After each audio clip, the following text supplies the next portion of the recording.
바리새인 중에 니고데모라 하는 사람이 있으니 유대인의 관원이라. 그가 밤에 예수께 와서 가로되 랍비여 우리가 당신은 하나님께로서 오신 선생인 줄 아나이다. 하나님이 함께 하시지 아니하시면 당신의 행하시는 이 표적을 아무라도 할 수 없음이니. 예수께서 대답하여 가라사대 진실로 진실로 내게 이르노니 사람이 거듭나지 아니하면 하나님 나라를 볼 수 없느니라. 니고데모가 가로되 사람이 늙으면 어떻게 날 수 있었나이까? 두 번째 모태에 들어갔다 날 수 있었나이까? 예수께서 대답하시되 진실로 진실로 내게 이르노니 사람이 물과 성령으로 나지 아니하면 하나님 나라에 들어갈 수 없느니라. 육으로 난 것은 육이요 성령으로 난 것은 영이니 내가 네게 거듭나야 하겠다 하는 말을 기이 여기지 말라. 바람이 임으로 불매 내가 그 소리를 들어도 어디서 오며 어디로 가는지 알지 못하나니 성령으로 난 사람은 다 이러하니라.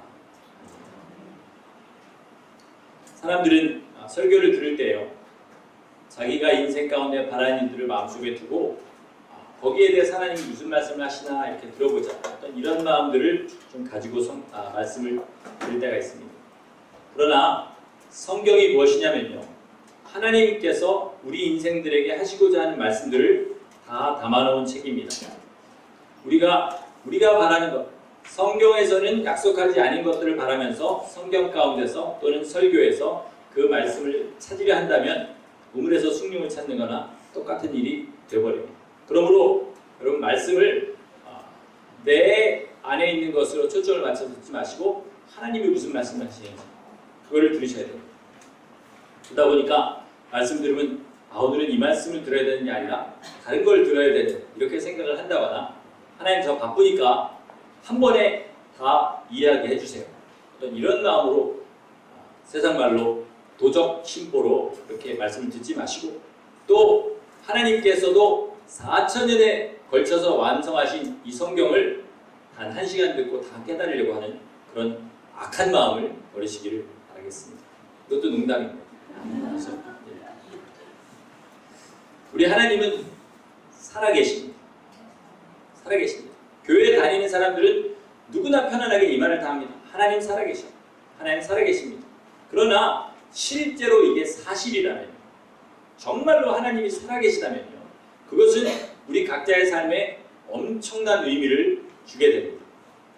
첫째로 하나님께서 살아계시다는 것은요, 살아계시다는 것은 우리 모두가 하나님의 절대적인 영향권 안에 들어가서 산다는 그런 뜻이 됩니다. 조그만 아이 하나라도 옆에 있는 거하고요, 없는 거하고 우리 삶의 모양이 참 많이 달라지죠. 어디서 애들 다 키워놨는데 옆집에서 4살짜리 아기를 잠깐만 맡아달라고 그렇게 맡겨놨습니다. 4살짜리가 있다고 집에서 하던 대로 편안하게 혼자 있을 때 하던 거 하실 수 있습니까? 못하죠.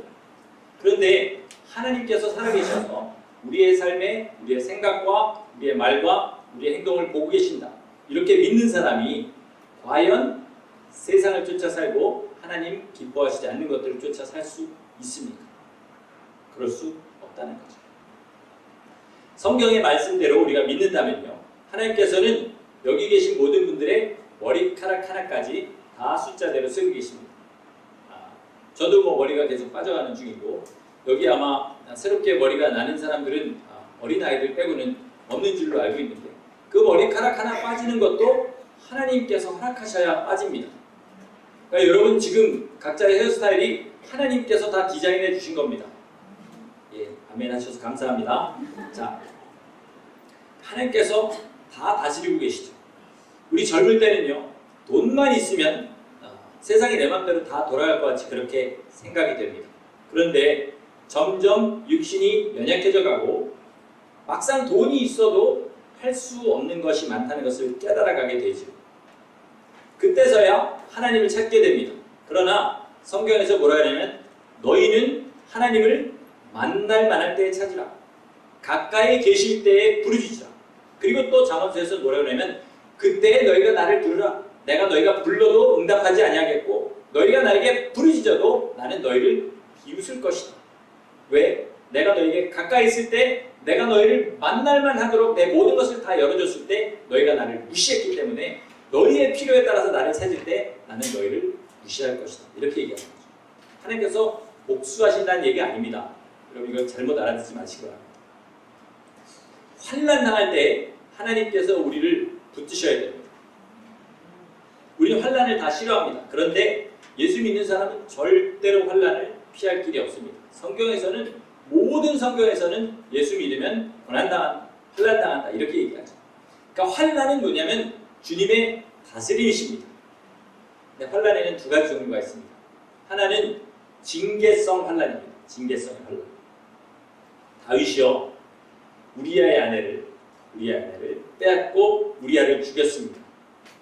그랬더니 하나님께서 그에게 징계하시는데 어떻게 징계하시냐면 첫째로 그 밧세바와 처음 난 아이를 죽이십니다. 다윗이 무슨 짓을 다 하고 밥을 먹지 않고 뭐 정말 내 베개를 침상을 눈물로 띄운다 할 정도로 그렇게 회개하고 기도해도 하나님께서 그 아이를 살리지 않고 죽이십니다.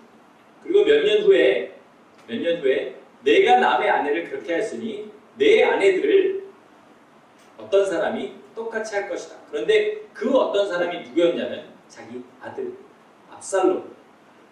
압살롬이 그렇게 반란을 일으켜서 큰 어려움을 당하게 되고 자기 후궁들 10명이 압살롬에게 그렇게 당하게 되죠. 이런 경우에는 다윗이 회개했다 할지라도 주님께서 그 분량을 채우실 때까지 환난을 주십니다. 그리고 이 환난에는 상이 없죠. 오직 회개만 있을 뿐입니다. 근데 이럼에도 불구하고 회개하지 않는 사람, 하나님께로 돌아가지 않는 사람은 어떻게 되느냐? 멸망에 들어가서 영원한 지옥 가운데 빠져들게 되는 겁니다. 또 다른 하나는 연단성의 환난입니다. 연단성.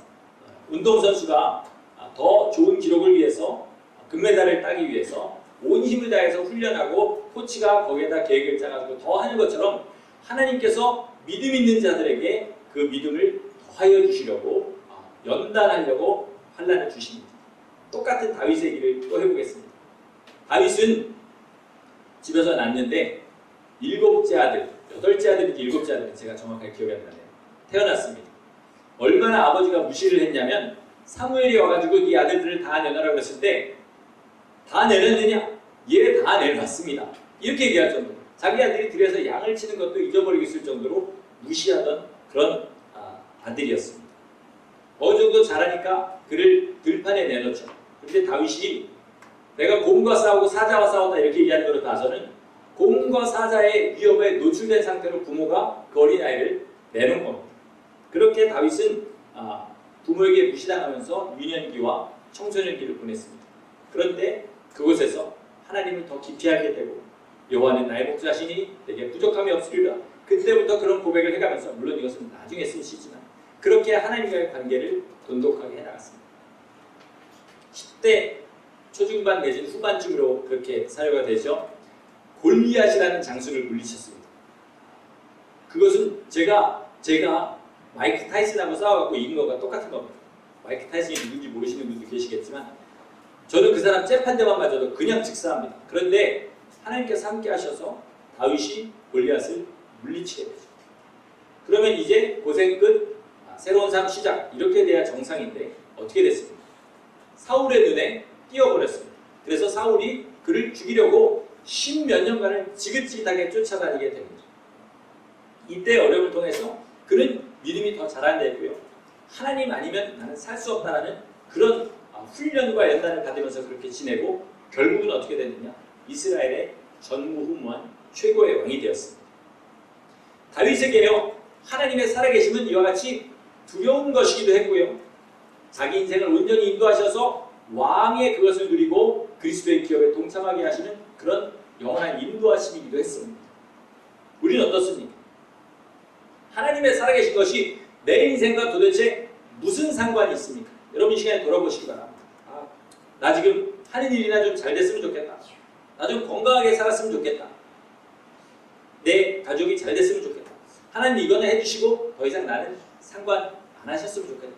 이런 삶을 사시는 분들이 참 많죠. 모든 사람은요 자기 눈에 좋아 보이는 것을 따라 살고요. 자기 생각에 옳다고 생각하는 것, 좋아 보이는 것을 그 삶의 목표로 삼고 살아가게 됩니다.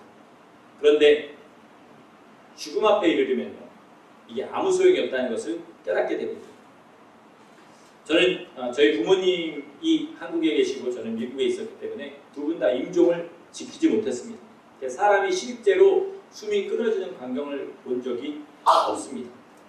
그런데 목회를 오래 하신 분이라든지 아니면 무슨 호스피스 병동이나 간호원을 일하시는 이런 분들 같은 경우에 그분들이 말하는 걸 잘 들어보면요, 사람은 죽음 직전이 되면 큰 평안을 느낀다고 합니다. 이게 예수 믿는 사람뿐만 아니라요, 모든 사람이 공통적으로 경험하는 것 중에 하나인데, 왜 그러냐면 세상에 내가 가지고 있던 욕심, 그리고 물질, 가족, 이런 것들이 내가 가질 수 없는 것이었구나라는 것을 깨닫게 되고, 그것들을 마음에서 놓는 순간에 굉장히 큰 평안을 느끼게 되는 거죠. 그러나 죽음 가까이 왔을 때는 또 이제 천국과 지옥이라는 문제가 있기 때문에 거기서 또 두려워하는 사람, 평안을 얻는 사람이 있는 거죠. 여러분, 우리가 쫓고 있는 어떤 것도요, 하나님과의 관계가 바로 서지 않으면 아무 의미가 없는 것은요, 육신은 잠깐이고 영생은 영원한 것이기 때문에 그렇습니다. 보이는 것이 세상의 다가 아니라는 말의 가장 큰 의미는요, 우리가 무슨 말을 하고 무엇을 쫓아 살든지 지나가 버리면 다 끝나는 것이 아니라 나중에 다 책임을 져야 된다. 제가 서두에 말씀드렸죠. 우리가 하는 생각과 말과 행동을 주님께서 다 보고 계십니다. 이것은 주님께서 그저 관전하고 계신다는 뜻이 아닙니다. 무슨 뜻이냐면 계속 보고 기억하고 계신다는 뜻이에요. 그럼 우리는 다 잊어버렸느냐? 그렇지 않답니다. 여러분, 과학자들이 발견한 사실 중에 하나가 있는데, 우리 뇌에는 우리 어릴 때부터 우리가 의식세계 가운데 했던 모든 일들을 다 기억하고 있답니다. 그 일례로 만약에 우리 어릴 때 맡던 어떤 특정한 냄새 같은 거를요, 그 코에 맡게 하면요, 그 냄새와 기억 관련된 기억들이 새록새록 다 올라온답니다. 그래서 여러분 하늘색을 봤는데, 저 같은 경우는 가을을 좀 제가 옛날에 많이 탔어요. 제가 센치한 남자입니다. 가을이 되면 좀 마음이 싱숭생숭해지고 굉장히 여기가 두근두근 뛰고 그랬습니다. 특별히 가을 하늘 이렇게 봤는데, 어렸을 때 친구들하고 뛰놀던 그 벌판에서 추석 그 하늘 같은 게 이렇게 보이면 어릴 때를 아련하게 기억하면서 눈물은 안 흘렸지만 하여튼 그런 사람이었습니다. 우리가 어렸을 때 했던 모든 일들이요, 그 상황이 딱 나오면 다 기억이 난다는 거예요. 하나님 앞에 서면요, 우리가 몰라서 그랬어요, 기억 안 납니다, 이렇게 할 수 없는 것은 그때 우리 안에 있던 그런 세상에 섞여있던 모든 것이 다 빠져나가고 우리가 한 일들이 다 우리 심령 가운데 그대로 기억나기 때문에 하나님께서 뭐 생명책을 펴시고 우리의 행위의 책을 펴시고 할 필요 없이 우리 입술이 다 알아서 우리의 죄를 고하게 돼 있다, 이렇게 얘기하는 거죠. 여러분, 지금은 우리 심령이 다 압니다. 하나님 앞에 이것이 옳은 것이다, 그른 것이다. 내가 쫓고 있는 삶이 영생을 쫓는 삶이다, 아니면 세상의 육신을 쫓는 삶이다. 우리 다 압니다. 근데 뭐가 우리를 설득해서 계속 그 쓸데없는 것들을 쫓게 만드냐면 내 욕심이 나를 설득합니다. 너 이거 없으면 죽어. 너 이거 없으면 죽어. 하나님은 나중에 죽기 전에 그때 가서 믿고 지금은 당장 이것 쫓아야 살아, 이렇게 얘기하죠. 그러면서 죄를 짓는 것들은 예수님이 십자가에 달려서 다 해결하셨어, 그러니까 걱정하지 말고 너는 살던 대로 살아, 이렇게 얘기하는 거죠. 그러나 하나님 앞에 설 때에는 이런 거짓말하는 내 마음속에 있는 자아들과 마귀의 속삭임들이 하나도 들리지 않습니다. 그리고 그때 가서 이 색깔을 노란색이라고 계속 빡빡 우기고 살다가 하나님 앞에서 딱 가되면 이게 하얀색인지 그때 가서 보이게 되는 겁니다. 그러면 내 삶에 큰 문제가 생기죠. 내가 정말 믿음의 사람이고요, 우리 다 죄 짓습니다. 저도 그렇고 여러분도 그렇고 다 실수하고요, 죄 짓습니다. 그러나 믿음의 사람으로 살면서 그것이 실수한 것이라면요, 주님께서 저가 우리를 위하여 대언해 주신다 그랬습니다. 보좌 앞에 섰을 때. 그러나 그것이 아니고 정말로 우리가 주님을 섬기는 가운데 실수한 것이 아니라 물질을 섬기고 내 세상 꿈을 쫓아서 그렇게 살았다면 주님 앞에서도 네가 쫓아간 그 삶들이 멸망할 때 너희도 그 멸망에 들어가라, 이렇게 되는 일이 생기는 거죠. 그런 의미에서 하나님이 살아계시다는 사실이 우리의 삶에 가장 크게 영향을 미치는 것은 뭐냐면 성경의 말씀이 다 사실이라는 사실입니다. 성경의 말씀. 더 적나라하게 얘기하면 말씀대로 살면 복이고 말씀을 쫓아 살지 않고 세상을 쫓아 살면 형벌이 주어진다는 사실입니다. 여기 우리 그 처제 동선의 가족이 이사를 와가지고 제가 운전면허 시험을 본다고 해서 뭡니까? 운전면허 몇 개를 이렇게 봤어요. 근데 나 주제에서 운전을 23년을 했는데 이 법들은 내가 전혀 모르는 법인데 이런 마음들이 생길 정도로 생소하더라고요. 여러분 지금은 없어졌습니다. 근데 펠팍에 어느 날 갑자기 카메라 한 대가 딱 붙고 그리고 한 달 정도 광고를 하더니 빨간불에서 풀스톱 안 하고 우회전하는 차들에게 80불짜리 딱지를 붙이기 시작했습니다. 그렇죠. 많은 사람들이 그런 법이 있는지도 몰랐어요. 노턴을 레드만 아니면 빨간불에서 우회전해도 되는 줄 알았습니다. 그런데 우회전해도 되는데 풀스톱하고 그 다음에 우회전을 해야 된다는 거죠. 그래서 그거 한 장당 80불이 날라왔는데 지난번에 있던 교회에서 새벽기도에 밴을 운전하시는 어떤 집사님이 그게 뛰면은 2주 있다 날라오거든요. 2주 동안 그렇게 해가지고 자그마치 800불 딱지가 날라왔습니다. 코트에 저는 이런 거 몰랐어요. 그러고 가서 우겼습니다. 봐줬을 것 같습니다. 안 봐줘. 법이 분명히 거기 있었고 네가 우회전한 증거 비디오로 딱 나옵니다. 가면 이렇게 비디오로 나와요. 우회전하는 게. 너 맞지? 네. 딱지. 돈 내. 이렇게 되는 한 푼도 못 갖고 800불 교회에서 다 냈습니다. 그분 새벽기도 운전하시는 분인데 그분 보러 내라고 할 수는 없잖아요. 제가 코트에 전화하고 다 했기 때문에 잘 알고 있죠. 여러분 세상의 법도 이렇습니다. 하나님의 법은 어제나 오늘이나 영원히 변치 않는다고 분명히 성경이 말씀하시죠. 천지에 없어지는 것이 율법의 하나님의 법의 1.2획이 없어지는 것보다 더 쉽다고 했습니다. 그러므로 하나님 앞에 가서 나는 예수님이 나 위에 달려 돌아가신 것만 믿으면 단 줄 알았는데요. 그게 아니야. 그럴 거면 내가 그것만 달라 너한테 요한복음 3장 16절만 주지 뭐 하려고 이 방대한 성경책을 가져오겠다. 그죠? 모른다고 만약에 그거를 죄가 아니라고 한다면요. 세상에 제일 나쁜 사람이 누구냐? 목사입니다. 왜요? 성경을 안 가르치면 되잖아요. 모른다고 해서 하나님 봐주실 거면 모르게 그냥 두면 되잖아요. 예전에 제가 비즈니스 할 때 이슬람 친구가 하나 있었어요.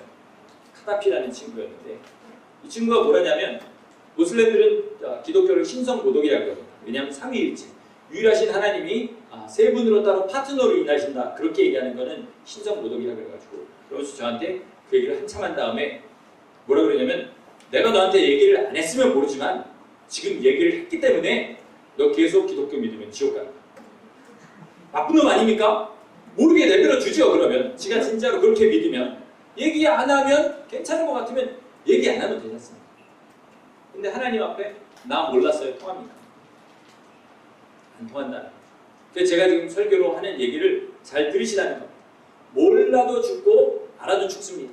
다만 성경에서 뭐라 그러시냐면 모르고 행한 자는 적게 맞을 것이요 알고도 행하지 아니한 자는 모르고 행하지 않은 자는 적게 맞을 것이요 알고도 행하지 않은 자는 많이 맞을 것이다.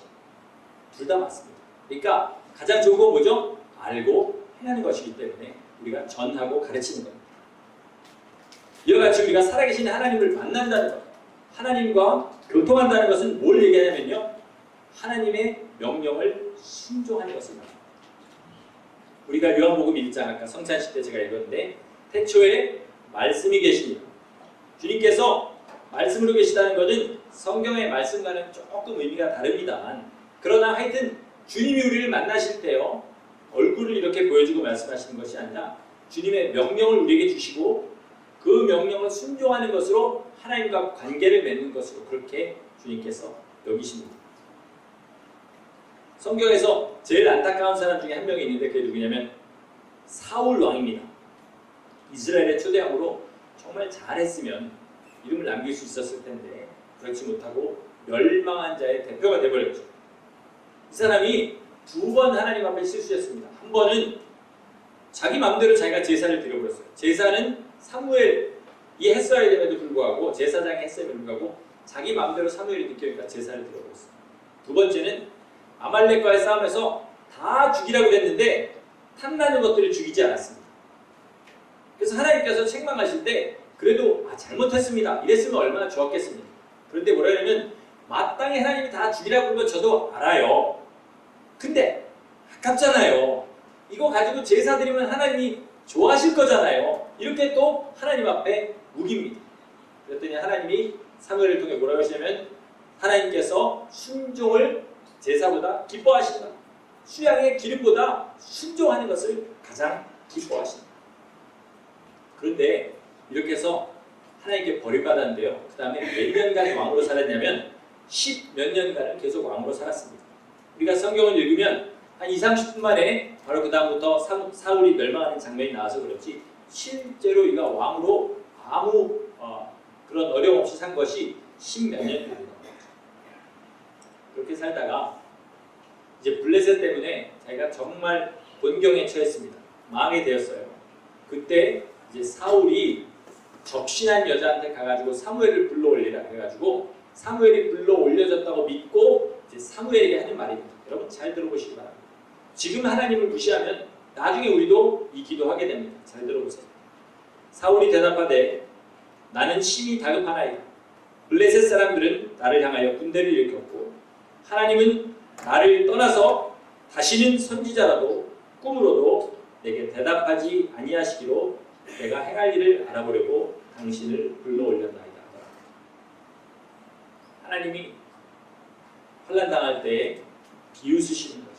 아무리 여쭤봐도 대답도 안 하시는 거고 너 누구니 소리도 안 하시는 겁니다. 그러면 하나님이 처음부터 사울을 그렇게 버리시려고 부르셨느냐? 아닙니다. 왕으로 그를 세우셨고요. 그를 인도하셨습니다. 처음에 그의 초대 왕으로서 권위를 아주 굉장히 많이 하나님의 신의 감동에서 그렇게 주셨습니다. 그런데 이가 하나님을 외면하기를 반복하자 하나님도 어느 날은 이를 완전히 외면해 버리신 거죠. 여러분 각자 믿음에 따라요. 분명히 하나님께서 주시는 명령들이 있습니다. 믿음이 연약한 자를 비판하지 말라 그랬습니까? 내 믿음이 지금 초보의 단계라 연약해서 하지 못하는 것들을 하나님께서 억지를 지우지 아니하십니다. 하나님이요 저를 보고 너 모델 해라 이렇게 얘기 안 하십니다. 너 농구 선수 해라 이렇게 얘기 안 하십니다. 예? 할 만한 걸 시키십니다. 각자의 믿음에 맞는 거를 시키세요. 그리고 거기서 더 자라나면 그 다음에 뭘 더 시키시고 하죠. 그러나 만약에 여러분 여기 계시는 분 중에 주일에 교회 나와서 예배에 앉아있는 것이 신앙생활이라 생각하시면 그것은 하나님을 무시하는 사람입니다. 예수께서 나 잘 먹고 잘 살게 해주려고 십자가 지고 고난당하셨다. 그렇게 믿고 거기에다가 예수 십자가의 피를 바른다고 생각하는 사람들은 예수님의 피를 모욕하는 사람들입니다.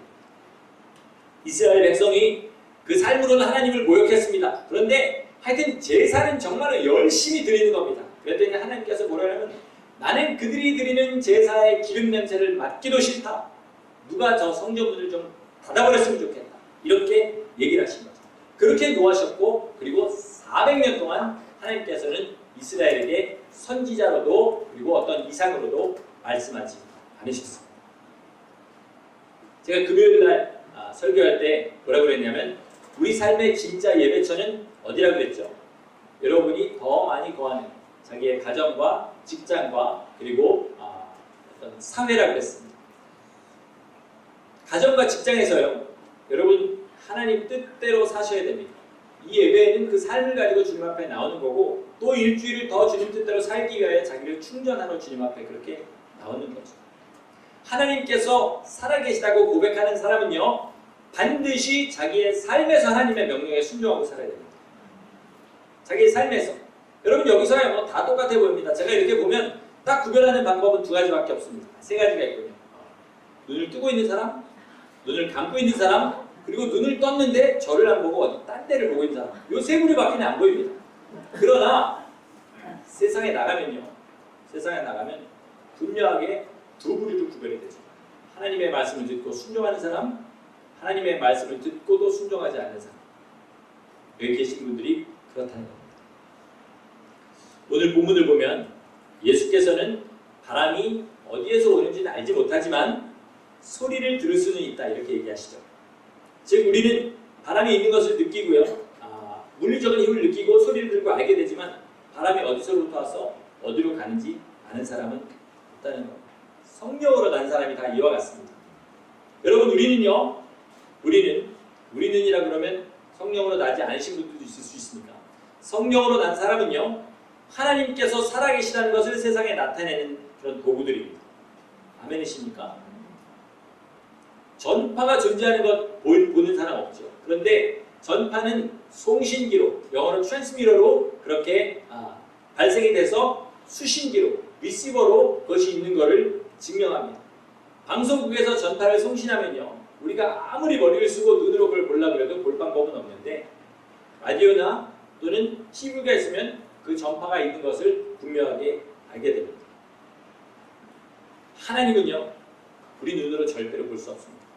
여러분 자꾸 뭐 이렇게 꿈에서 하나님 봤다, 예수님 봤다 이렇게 얘기하시는 분이 참 많은데, 물론 예수님은 우리가 그날 가서 볼 거니까 환상으로 주님께서 보여주시기도 합니다. 하여튼 그런데 하여튼 보는 것에 의존하지 마시기 바랍니다. 하여튼 우리 눈으로 하나님은 그 실체를 볼 수 없는 분입니다. 로마서 1장에는 그런데 이렇게 얘기하죠. 만물이 하나님의 신성을 드러낸다. 세상 사람들은 하나님이 안 계셔야 됩니다. 하나님이 계시다 그러고 우리가 믿는 하나님이 정말 살아계신 그 하나님이면 자기의 삶은 가장 자기들이 미워하는 저 얄미운 그리스도인들이 말한 대로 지옥에 가게 되니까, 그렇다면 하나님 안 계셔야 됩니다. 그래서 만물을 쳐다봤을 때 야, 이게 저절로 알아서 생겼다라는 것을 사람이 절대로 그렇게 주장할 수 없음에도 불구하고 빅뱅이 일어날 확률이 여러분 과학적으로 얼마나 되는지 아십니까? 저는 몰라요. 기억하지 못할 숫자입니다. 그 정도 몇십억 어쩌저쩌 분의 1의 확률, 그것도 사실 없는 확률이랑 마찬가지예요. 예를 들어서 빅뱅이 일어났다고 치겠습니다. 그럼 빅뱅이 일어날 수 있는 조건은 누가 만들었어요? 그죠? 그렇기 때문에 만물을 통해서 하나님 살아계신 것이 분명히 드러남에도 불구하고 사람들은 그것을 부인합니다. 그런데 그것을 통해서 하나님 살아계신 것을 본다 할지라도요, 그것은 하나님이 살아계신 것만 알게 되지 어떻게 하나님 만날 수 있는지는 안 가르쳐주지 않습니까?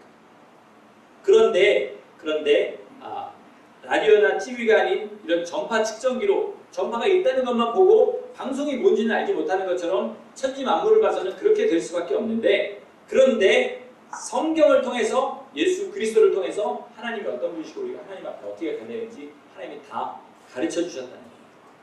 그것이 진리라는 것을 증명하는 것은 오직 뭐밖에 없냐면 우리가 그 말씀에 순종해 보는 길밖에 없습니다. 하나님께서 성령을 우리에게 보여주셨다는 것을 누가 증명합니까? 성령 받은 성도가 증명하죠. 예를 들어서 암을 고칠 수 있는 약이 발견됐습니다. 그러면 어떻게 될까요? 그걸 증명할 수 있는 사람은 암이 걸린 사람이 증명할 수 있습니다. 암도 안 걸렸는데 어떻게 암이 고치는지 알게 되겠습니까? 그러므로 예수 그리스도의 공로가 우리를 죄에서 구원하신다. 누가 증명합니까? 죄인이 증명합니다. 죄된 삶을 사는 사람이 예수를 믿고 그 삶이 변한 것을 보고 예수께서 살아계시다는 것을 알게 되는 거죠. 그리고 그 안에서 날마다 그 사람이 더 정결해지고 거룩해져 가는 것을 보면서 사람들이 하나님의 살아계신 것을 알게 됩니다. 제가 어렸을 때 교회를 나서부터 다녔습니다. 아마 저희 어머니 뱃속에서부터 그렇게 다녔겠죠. 그런데 중등부, 고등부 때 가니까, 초등부 때는 아무런 의식이 없이 다녔고요. 중등부 제가 고2 때 예수님 믿고 거듭났으니까 그 전까지 고민스러운 일이 있었어요. 수련회만 가면 기도회를 하는데 애들은 울고불고 막 기도를 합니다. 근데 저는 아무리 울어보려고 해도 눈물 한 방울 나지 않아요. 그리고 쟤네들이 도대체 왜 우는 건지, 저게 진짜로 우는 건지 아니면 분위기에 젖어서 우는 건지 알 수가 없는 거죠. 너무 괴로웠어요. 수련회 가면 기도하는 시간만 되면 어떻게든 빨리 끝나고 야식 먹는 시간으로 바뀌기를 그렇게 바라면서 그렇게 3, 4년 다녔습니다.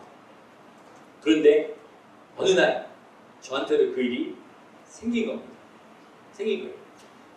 그것도 빨간 수영복 입고 기도하던 그날 밤에, 하루 종일 수영하다가 빨간 수영복 입고 돗자리 위에서 그것도 잠시 기도하는 그 순간에 갑자기 하나님의 임해서 나 눈물이 나는 내가 왜 울지?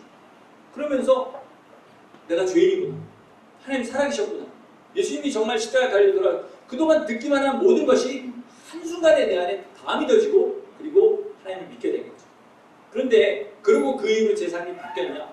주일을 좀 더 열심히 나간 것 빼고는 별로 그렇게 삶이 바뀐 것이 없어요. 왜냐하면 예수 믿는 사람이 어떻게 살아야 된다고 가르쳐준 사람이 별로 없었어요. 근데 대학에 딱 들어갔는데 이제 아르바이트를 해갖고 돈을 벌었습니다. 그랬더니 저희 어머니가 저한테 야, 너 11조 해라. 11조 해라 이렇게 얘기하시더라고요. 11조 하면 하나님이 네 주머니가 마르지 않게 해주신다. 그래서 저는 아멘 했어요. 그리고 11조를 하기 시작했습니다.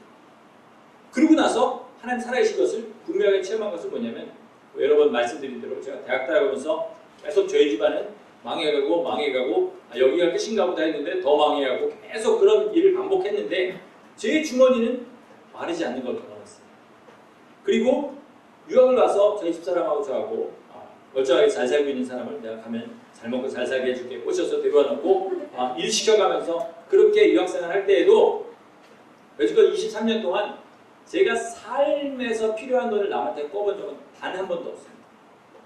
어디 나갔는데 당장 주머니에 뭐 10불, 20불이 없어가지고 야 잠깐만 꺼줄래 나 이런 건 있지만 제가 정말로 필요한 게 있는데 그거를 못 사갖고 남한테 돈을 꿔본 적은 없다는 거죠. 지금도 마찬가지입니다. 여러분 하나님의 살아계심을 정말로 체험하고 싶으십니까? 꼭 체험하셔야 됩니다. 안 하면 끝이에요. 안 하면 우리 인생 죽을 때 주님 앞에 못 갑니다. 교회에 출석하면 지옥에 가지 않는다는 말 성경에 어디 있습니까? 그거 다 교회에 쉽게 나와서 자기 교회 부흥시키고 크게 짓고 그리고 명예 얻으려고 만들어 놓은 거짓말들입니다. 절대로 교회에 나와서 그저 출석해서 주일 예배 드리면 천국에 간다. 성경에 그런 말 전혀 절대로 써있지 않습니다. 혹시라도 그렇게 생각하시는 분 있으면 지금 다 마음 고쳐보시기 바랍니다. 마음으로 믿어 의에 이르고 입으로 시인하여 구원에 이른다. 맞는 말입니다. 그러나 똑같은 성경에서 다른 곳에 뭐라 그러냐면 너희가 행함이 없이 그렇게 믿는다고 하면 그 믿음은 죽은 믿음입니다. 죽는 길밖에 없다는 거죠. 그리고 무엇을 행해야 되는지 성경이 분명히 가르쳐 주시려고 그 방대한 분량의 성경이 우리한테 주어진 겁니다. 그 방대한 성경의 분량을 줄여갖고 한 페이지도 안 되는 것에 자기 좋은 것만 딱 집어넣고 이것이 성경이 우리에게 하시는 말씀입니다. 이렇게 해서는 안 된다는 거죠. 그리고 정말로 하나님을 체험하고 싶으시면요. 가장 빠른 길은 11조입니다. 왜 갑자기 잘 나가다가 3,000% 빠지냐 이런 얼굴을 하시는데 지금 돈 얘기하는 거 아닙니다. 교회 돈이 필요하지 않습니다. 돈이 많아지면 교회는 더 힘들어져요. 뭐 저는 여러분이 얼마 헌금하는지 우리 집에서 하는 헌금 빼고는 전혀 액수도 알지 못합니다. 관심도 없고요. 그러나 내가 당장 하나님을 체험할 수 있는 길은 어려운 삶 가운데서 정말 정확한 11조를 드리는 거죠. 그랬을 때 하나님께서 내가 내 창고를 정말 쓰지 못할 만큼 채우지 못하는가 한번 봐라. 황충이 네 전대를 갉아먹지 못하도록 내가 하지 않는가 한번 잘 봐라. 나를 시험해봐라. 하나님께서 그렇게 얘기하신 것이 11조입니다. 그 외에 이것은 가장 우리가 당장 믿음 없이도 해볼 수 있는 일이라는 거고 그 외에 하나님께서 주신 믿음으로 하나씩 해나가다 보면은 하나님 살아계시구나. 장난이 아니구나. 라는 것을 깨닫게 되십니다. 제 포인트는 뭐냐면 하나님을 제발 좀 체험하시라는 겁니다. 하나님 제발 좀 체험하시라는 겁니다. 제가 월요일날 아침에 그 그리스 거기에 선교에 마이크로 SD 카드를 5월 1일날 보냈어요. 5월 1일날 500장을 보냈습니다. 선교하는데 쓰라고. 그랬는데 그리스 우체국이 파업하는 바람에 안 가고 계속 우체국에 있는 거예요. 그러니까 처음에 보낼 때 기도하고 한참 잊어버리다가 8월 1일날 새벽 기도 아침에 이렇게 하면서 기도를 하다가 아참 그 SD 카드 가야 되는데 하나님 마이크로 SD 카드 좀 제발 가게 해주세요. 주님 제가 빨리 이걸 좀 볼 수 있게 해주세요. 기도에 응답해 주세요. 라고 기도했는데 집에 갔더니 박규민 선교사님이 카톡을 보낸 겁니다. 오늘 찾았습니다. 찾았습니다. 뭐 우연이라고 생각하고 싶으시면 그렇게 하세요. 그렇게 하세요. 저는 괜찮습니다. 뭐 저는 분명히 제 기도 응답을 믿고 그 다음부터 어떻게 됩니까? 기도에 응답받으면 그 다음부터 기도 내용이 달라지고요. 하나님께서 내 기도를 심각하게 들으시는구나. 그럼 나도 심각하게 주님 앞에 기도해야 되겠다. 라는 생각이 들게 되죠. 그렇게 되면 여러분의 삶도, 여러분의 삶의 목적도, 여러분의 가족과의 관계도 다 예수님 안에서 다 다시 자리 잡게 됩니다. 그러면 하나님께서 함께 하시는 거죠. 제가 다시 한번 선포합니다. 하나님께서는 정말로 살아계시고요. 성경이 절대로 변하지 않는 하나님의 뜻을 나타내시는 책입니다. 만약에 그렇다면 여러분이 예수님과 상관없이 하는 말과 행동과 생각과 여러분의 삶들은 다 마지막에 분명히 책임져야 됩니다. 요한복음 14장에서 예수님이 이렇게 얘기하십니다. 나는 너희를 심판하지 않는다. 그러나 너희를 마지막 때 심판할 이가 있으니 내가 한 말이 너희를 심판할 것이다. 왜냐하면 내가 한 말은 내가 스스로 한 것이 아니라 아버지께서 나를 통하여서 너에게 선포하신 것이기 때문이다. 이렇게 얘기합니다. 절대로 변하지 않는다는 얘기죠. 여러분, 예수님께서 우리의 모든 죄를 다 짊어지셨습니다. 이것만큼은 절대로 의심하시면 안 됩니다. 그러나 그것을 믿는 사람은요, 절대로 거짓된 삶 살 수 없습니다. 믿음과 반대된 삶 살 수 없습니다. 내가 죄를 미워할 때에 주님께서 내 죄를 씻어주십니다. 그러므로 내가 오늘도 편안하게 죄를 짓고 세상 것을 쫓아 산다는 말은 나 안 믿는다는 얘기예요. 예수님이 나를 위해서 당하신 그 고통 같은 거 사실은 나는 신경 쓰지 않는다는 그런 증거이기 때문에 여러분, 정말로 예수님이 내 죄를 짊어지셨기 때문에 나는 죄에서 자유하다 외치는 사람은 죄에서 자유한 삶을 살게 되겠습니다. 이것을 보고 여러분의 삶을 판단하시기 바랍니다. 우리가 영원한 천국에 들어가기 위해서는 성령으로 거듭나야 됩니다. 오늘 본문에 뭐라 그랬죠? 물과 성령으로 거듭나지 아니하면 하나님 나라를 볼 수 없다. 그러니까 우리가 하나님 나라에 들어가려면 어떻게 되죠? 물과 성령으로 거듭나야 됩니다. 성령으로 거듭난 사람은 바람이 소리를 내는 것처럼 분명히 하나님의 살아계심을 나타내는 삶을 살게 되어 있고요. 믿는 사람이 내는 그 바람 소리는 뭐냐면 오직 말씀대로 순종하고 그 말씀의 약속이 이루어지는 것을 세상 가운데 나타내서 하나님의 살아계신 것을 드러내는 것입니다. 말씀을 마치겠습니다. 마지막 한 문장만 하고 제가 보통 말씀을 마치겠습니다 하면 한 2페이지 정도 더 하는데 오늘은 제가 깜빡해갖고 한 문장 남겨놓고 말씀을 마치게 됐습니다. 여러분, 성령으로 거듭난 증거가 없는 사람은 거듭난 사람 아닙니다. 하나님의 사람 아닙니다. 거듭나지 않은 사람은 하나님 나라를 볼 수 없고 다 멸망에 들어가게 됩니다. 예수께서 우리를 위하여 십자가에 달려 돌아가신 그 이유가 우리가 살아가는 그 이유가 됩니다. 정말 구원을 향해 달려가는 복된 성도들 되시기를 예수 이름으로 간절히 축원합니다.